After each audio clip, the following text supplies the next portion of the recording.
রাসূলুল্লাহ সাল্লাল্লাহু আলাইহি ওয়াসাল্লামের উম্মত আমরা, তবে রাসূলুল্লাহ সাল্লাল্লাহু আলাইহি ওয়াসাল্লাম কেমন ছিলেন এবং তাদের সাহাবায়ে কেরাম সাথীরা কেমন ছিলেন, এই বিষয়টা আমাদের জানার দরকার আছে না নাই?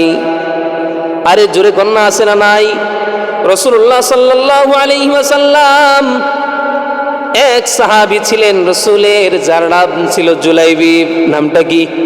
আরে জোরে কন্যা, নামটা কি? রাসূলুল্লাহ সাল্লাল্লাহু আলাইহি ওয়াসাল্লামের সাহাবী নাম হলো জুলাইবিব। রাসূলুল্লাহ সাল্লাল্লাহু আলাইহি ওয়াসাল্লাম লক্ষ্য করে দেখেন, সাহাবায়ে কেরাম মজলিসের মধ্যে বসা, ওই এক কোণায় লক্ষ্য করে দেখা যায় জুলাইবিব দেওয়ালের সাথে হেলান দিয়ে বসে আছে।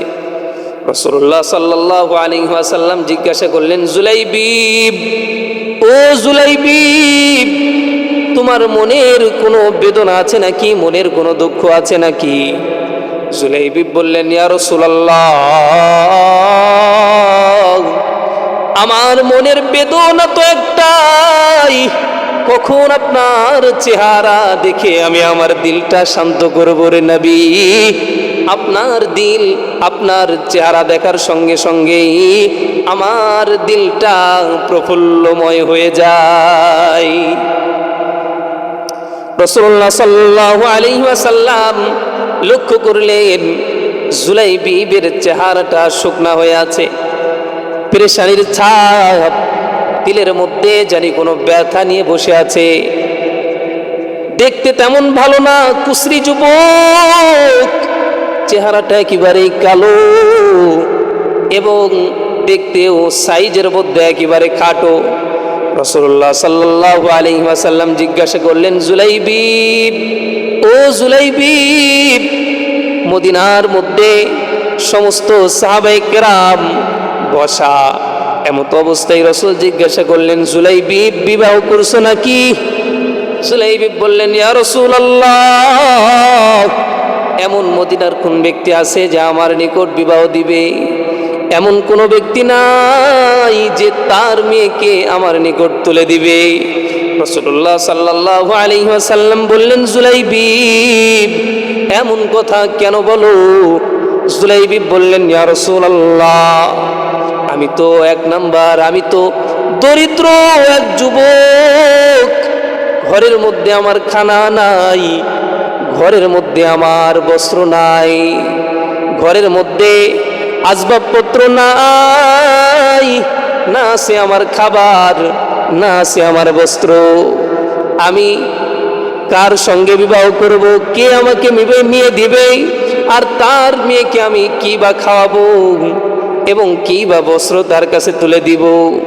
ইয়া রাসূলুল্লাহ, শুধু সমস্যা এখানে না, আরো সমস্যা আছে রে নবী। কোনো বাবা কি চাই নাকি যে তার মেয়েকে একজন কুসরি যুবকের সঙ্গে বিবাহ দেয়? এরপরে দিলের ব্যথা নিয়ে বললেন, নবী, শুধু এটাই না, আমি যে কুসরি কালো যুবক এমনটা না। রাসূলকে বললেন, ইয়া রাসূলুল্লাহ, আমি তো এক নম্বরে কালো, দুই নম্বরে খাটো। রাসূলুল্লাহ সাল্লাল্লাহু আলাইহি ওয়াসাল্লাম ডাক দিলেন, তাআল ইয়া জুলাইবিব, তাআল ইয়া জুলাইবিব, এদিকে আসো। এই কথা বলার পর জুলাইবিব রাসূলুল্লাহ সাল্লাল্লাহু আলাইহি ওয়াসাল্লামের কাছাকাছি আসলেন। আসার পর রাসূলুল্লাহ সাল্লাল্লাহু আলাইহি ওয়াসাল্লাম জুলাইবিবকে জড়াইয়া ধরলেন। জড়াই নেওয়ার পর রাসূলুল্লাহ সাল্লাল্লাহু আলাইহি ওয়াসাল্লাম জুলাইবিবকে একটা পত্র রেখে দিলেন। একটা পত্র লেখার পর জুলাইবিবকে বললেন, জুলাইবিব, এই মদিনার বুকে সবচেয়ে সুন্দরী সম্ভ্রান্ত পরিবারের মধ্যে আমি তোমার বিবাহের ব্যবস্থা করব। রাসূলুল্লাহ সাল্লাল্লাহু আলাইহি ওয়াসাল্লাম জুলাইবিবের কাছে এই কথা বলার পর রাসূলুল্লাহ সাল্লাল্লাহু আলাইহি ওয়াসাল্লাম একটা পত্র লিখে দিলেন। পত্র লিখে জুলাইবিবের হাতে দেওয়ার পর রাসূলুল্লাহ সাল্লাল্লাহু আলাইহি ওয়াসাল্লাম বললেন, জুলাইবিব, ও জুলাইবিব, যাও যাও, দেরি করো না, গিয়ে এই পত্রটা আবু আইয়ুব আনসারীর ঘরের মধ্যে দাও। মদিনার সকল মানুষ জানে মদিনার মধ্যে যদি কোনো সম্ভ্রান্ত ব্যক্তিত্ব থাকে, কোনো সম্ভ্রান্ত ব্যক্তি যদি মদিনার মধ্যে থাকে, তাহলে একজনই আছে, হলো আবু আইয়ুব আনসারী। শুধু সম্ভ্রান্ত ব্যক্তি না, মদিনার মধ্যে এই কথাও ভাইরাল যে আবু আইয়ুব আনসারীর এমন একজন কন্যা আছে যা মদিনার মধ্যে আর কারো সুন্দরী এমন মেয়ে নাই। এই সুন্দরী মেয়ের কাছে রাসূলুল্লাহ সাল্লাল্লাহু আলাইহি ওয়াসাল্লাম জুলাইবিবের হাতে পত্র দিয়ে পাঠাইলেন, জুলাইবিব যাও, ও জুলাইবিব যাও, তুমি গিয়ে এই পত্রটা আবু আইয়ুব আনসারীর ঘরের মধ্যে দাও। জুলাইবিব রাসূলুল্লাহকে বললেন, ইয়া রাসূলুল্লাহ, ও গো আল্লাহর হাবিব, এই পত্র দিলে কি তার মেয়ের সঙ্গে আমাকে বিবাহ দিবে নাকি? রাসূলুল্লাহ সাল্লাল্লাহু আলাইহি ওয়াসাল্লাম বললেন, জুলাইবিব, পত্র দেওয়ার দায়িত্ব তোমার, বিবাহ দেওয়ার দায়িত্ব হলো আবু আইয়ুব আনসারীর। জুলাইবিব এই কথা শুনে মনে মনে আনন্দিত হয়, মনে মনে খুশির একটা ঢেউ তার মধ্যে জাগ্রত হয়। মনের মধ্যে আনন্দর প্রফুল্লতা নিয়ে জুলাইবিব রওনা দিলেন আবু আইয়ুব আনসারীর বাড়ির দিকে। আবু আইয়ুব আনসারীর বাড়ির দিকে যাওয়ার পর, একেবারে কাছাকাছি যাওয়ার পর, জুলাইবিব ঘরের মধ্যে করাঘাত করলেন। ঘরের মধ্যে করাঘাত করার পর আবু আইয়ুব আনসারী বের হয়ে আসলেন। আসার পর আবু আইয়ুব আনসারী জিজ্ঞাসা করলেন, মা খাবরুকা, কেন আসছো আমার বাড়ির দরওয়াজায়, বলো না। জুলাইবিব চিন্তা করলেন, এখন যদি আমি আমার মুখ দিয়ে বলি তোমার মেয়ের সঙ্গে রাসূলুল্লাহ সাল্লাল্লাহু আলাইহি ওয়াসাল্লাম আমার বিবাহর ব্যবস্থা করতে বলেছেন, আমি জানি এইখান থেকে এখনই আমাকে রিজেক্ট করে দেওয়া হবে। এরপর কথা না বলে জুলাইবিব রাদিয়াল্লাহু তাআলা আনহু পত্রটা নিয়ে আবু আইয়ুব আনসারীর হাতের মধ্যে দিয়ে দিলেন। আবু আইয়ুব আনসারী পত্রের দিকে তাকাই, পত্রটা একবার পড়ে, পড়ার পর একবার পত্রের দিকে তাকাই, আরেকবার পাত্রর দিকে তাকাই। এমন করার পর একবার পত্র দেখে রাসূলের পত্র, ফিরিয়ে দেওয়ার কোনো সাহস নাই, আছে নাকি? ফিরিয়ে দেওয়ার কোনো সাহস নাই। রাসূলুল্লাহ সাল্লাল্লাহু আলাইহি ওয়াসাল্লামের পত্র, মদিনার প্রেসিডেন্টের পত্র, ফিরিয়ে দেওয়ার কারো সাহস নাই। জুলাইবিব যখন পত্রটা হাতে দিয়ে দেয়, আবু আইয়ুব আনসারী চিন্তা করে, একবার পত্রের দিকে তাকায়, আরেকবার পাত্রর দিকে তাকায়। পাত্রর দিকে তাকানোর পর আবু আইয়ুব আনসারী মাথা থেকে পা পর্যন্ত তাকায়া দেখলেন। দেখার পর তাকায়া দেখে যে তার দরওয়াজার সামনে একজন কালো ব্ল্যাক গোল্ড দাঁড়ায় আছেন। যদিও তার চেহারাটা কালো, তারপরেও রাসূলের সাহাবী, অন্তরটা বড়ই ভালো। ব্ল্যাক গোল্ড, কালো স্বর্ণের মতো এক ব্যক্তি দাঁড়ায় আছেন। পত্রটা নেওয়ার পর আবু আইয়ুব আনসারী ঘরের মধ্যে দৌড় দিয়ে চলে গেলেন। দেখে চেহারার মধ্যে পেরেশানির ছাপ। বিবি বললেন, স্বামী আমার, এমন কোন দুঃসংবাদ আপনার নিকট পৌঁছেছে যার কারণে আপনার চেহারার মধ্যে সেই পেরেশানির ছাপ দেখা যায়? স্ত্রী যখন এই কথা বলেন, আবু আইয়ুব আনসারী বলে, স্ত্রী আমার, ওগো প্রাণের বিবি আমার, এই কথা তোমার সঙ্গে কিভাবে শেয়ার করি আমি? আবু আইয়ুব আনসারীর স্ত্রী বললেন, স্বামী আমার, যতই বড় সমস্যা হোক না কেন আমার সঙ্গে আপনি শেয়ার করেন। যদি আমাকে বলেন, আমি যদি পারি তাহলে আপনার পাশে থেকে আপনার দুঃখকে হালকা করার জন্য আমি পাশে দাঁড়াবো। আবু আইয়ুব আনসারীর এই কথা, আবু আইয়ুব আনসারীর স্ত্রীর এই মধু মাখা কথা শোনার পর হযরত আবু আইয়ুব আনসারী বললেন, বিবি আমার, তাহলে শোনো, রাসূলুল্লাহ সাল্লাল্লাহু আলাইহি ওয়াসাল্লাম আমার মেয়ের বিবাহের জন্য পত্র লিখে পাঠিয়েছেন। আবু আইয়ুব আনসারীর স্ত্রী বললেন, স্বামী আমার, এ তো খুশনসিব সুখবর। আবু আইয়ুব আনসারী বললেন, বিবি আমার, ছেলে কি দেখছো নাকি? বিবি জিগাই, স্বামী আমার, ছেলে কোথায়? আবু আইয়ুব আনসারী বলে, বিবি আমার, ছেলে আমার দরওয়াজায় দাঁড়িয়ে আছে। ছেলে দেখার পর বিবিও এসে যখন ছেলেটা দেখে ফেলল, দেখার পর স্বামী ও স্ত্রী চিন্তা করছে এই ছেলের সঙ্গে মেয়েকে কিভাবে বিবাহ দিই, আবার ফিরাইতেও পারে না রাসূলের পত্র। এমন করে যখন ঘরের মধ্যে আলোচনা করে, জুলাইবিব ঘরের দরওয়াজায় দাঁড়িয়ে চিন্তা করলেন, লাভ নাই, ফিরে যেতে হবে, বিবাহ দিবে না। আত্মমর্যাদা বোধ নিয়ে আবু আইয়ুব আনসারী ঘরের পাশে আর দাঁড়াই থাকলেন না, হাঁটতে শুরু করলেন। এই সব কাহিনী যখন তার সেই কন্যা, সুন্দরী রমণী কন্যা যখন দেখলো রসুলের কাছ থেকে সেই পত্রটা পাঠানো হয়েছে, কন্যা ঘরের ভিতর থেকে ডাক দিয়ে বললেন, মা আমার, বাবা আমার, কি হয়েছে একটু কি আমাকে বলবেন? বিষয়টা কি আমাকে একটু খুলে বলবেন? আবু আইয়ুব আনসারী বলেন, মা আমার, কিভাবে তোমাকে বিষয়টা বলি রে মা? মেয়ে বলেন, বাবা, কোনো সমস্যা নাই, আমাকে খুলে বলেন।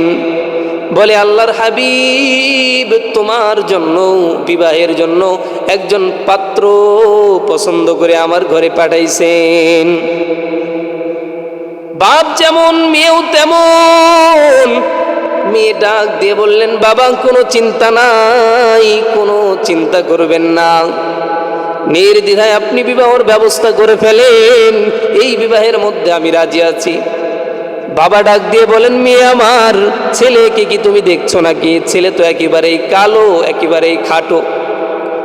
মেয়ে বলেন, বাবা আমার, ছেলে আমার দেখার দরকার নাই, পত্র যিনি পাঠিয়েছেন ওনার দিকে তাকাই, আমি ওই ছেলের সঙ্গে বিবাহ বন্ধনে আবদ্ধ হয়ে তার খেদমত করতে করতে আমি আমার জীবনকে শেষ করে ফেলব।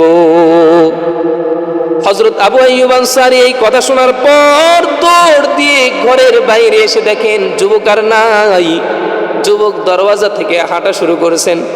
আবু আইয়ুব আনসারী এসে বলেন, বাবা দাঁড়াও, আর এক কদম তুমি সামনে পা বাড়াবা না।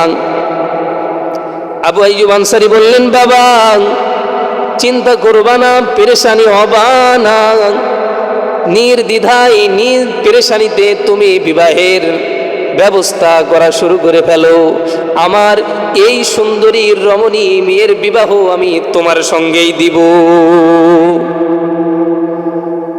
এই কথা শোনার পর হযরত জুলাইবিব রাদিয়াল্লাহু তাআলা আনহুর অন্তরের মধ্যে আনন্দের ঢেউ খেলা শুরু করে দেয়। হযরত জুলাইবিব রাদিয়াল্লাহু তাআলা আনহু এক দৌড়ে হাবিবের কাছে গিয়ে দাঁড়িয়ে আছেন। রাসূলুল্লাহ সাল্লাল্লাহু আলাইহি ওয়াসাল্লাম বললেন, জুলাইবিব, ও জুলাইবিব, কোনো সংবাদ নিয়ে আসছো নাকি? হযরত জুলাইবিব বলেন, ইয়া রাসূলুল্লাহ, মেয়ের কাছে পত্র দেওয়ার পর, মেয়ের বাবা দেখার পর আপনার পত্র ফিরাইতে পারে নাই, বলছে আমার বিবাহের ব্যবস্থা করতে তার ওই হুরে মদিনা, মদিনার ওই সুন্দরী রমণীকে আর হ্যান্ডসাম যুবকের সঙ্গে না, আমি জুলাইবিবের সঙ্গেই বিবাহ দিবে। রাসূলুল্লাহ সাল্লাল্লাহু আলাইহি ওয়াসাল্লাম এই কাহিনী শোনার পর জুলাইবিবকে বললেন, জুলাইবিব, বিবাহের ব্যবস্থা শুরু করে দাও। জুলাইবিব বললেন, ইয়া রাসূলুল্লাহ, বিবাহের ব্যবস্থা শুরু করব কিভাবে রে হাবিব? আমার ঘরে তো খাবার মতো কোনো পাত্র নাই, খাবারের কোনো অন্ন নাই, আমি কিভাবে বা খাবার ব্যবস্থা করব, কিভাবে বা তার বস্ত্র ব্যবস্থা করব? রাসূলুল্লাহ সাল্লাল্লাহু আলাইহি ওয়াসাল্লাম আরো একটা পত্র লিখে বললেন, জুলাইবিব যাও, যাও যাও, ও জুলাইবিব, পত্র নিয়ে যাও, উসমান জিন্নুরাইর কাছে যাও। উসমান জিন্নুরাইনের কাছে গিয়ে আমার পত্রটা দাও, ওইখান থেকে যদি তুমি রুপিয়া অর্থগুলা পাও, এই অর্থ দিয়ে তুমি তোমার বিবাহের ব্যবস্থা করো। জুলাইবিব দৌড় দিয়ে যখন উসমান রাদিয়াল্লাহু তাআলা আনহুর কাছে গেলেন, যাওয়ার পর পত্র দিলেন। রাসূলুল্লাহ সাল্লাল্লাহু আলাইহি ওয়াসাল্লামের লেখা পত্র দেখে হযরত উসমান রাদিয়াল্লাহু তাআলা আনহু কিছু স্বর্ণতাকে দিয়ে দিলেন যে যাও যাও, এইগুলা নিয়ে তোমার বিবাহের ব্যবস্থা করো। হযরত জুলাইবিব আনন্দ মনে বাজার করতে যাই। বাজারের মধ্যে গিয়ে বিয়ের গহনা গুলা কিনা আরম্ভ করে, বিয়ের সাজবাজ গুলা কিনা আরম্ভ করে দেয়। এমন সময় কে জানি ডাক দেয় মদিনার ওই গলি থেকে, ইয়া শাবাব আল মদিনা, হে মদিনার যুবকরা তোমরা কোথায়? রাসূলুল্লাহ সাল্লাল্লাহু আলাইহি ওয়াসাল্লাম যুদ্ধের জন্য ডাক দেয়, ও মদিনার যুবকরা তোমরা কোথায়? এই কথা বলে সকলেই জুলাইবিব বলে, ইয়া রাসূলুল্লাহ। এই কথা যখন রসুলের কথা তার সঙ্গে যখন পাই, জুলাইবিব রাদিয়াল্লাহু তাআলা আনহু যখন শুনলেন যুদ্ধের জন্য রাসূলুল্লাহ ডাক দেয়, জুলাইবিব বিবাহর সমস্ত বাজার বন্ধ করে ফেলেন এবং ওই টাকা দিয়ে বিয়ের বাজার না, জুলাইবিব তখন তরবারি কেনার জন্য রেডি হয়ে যায়।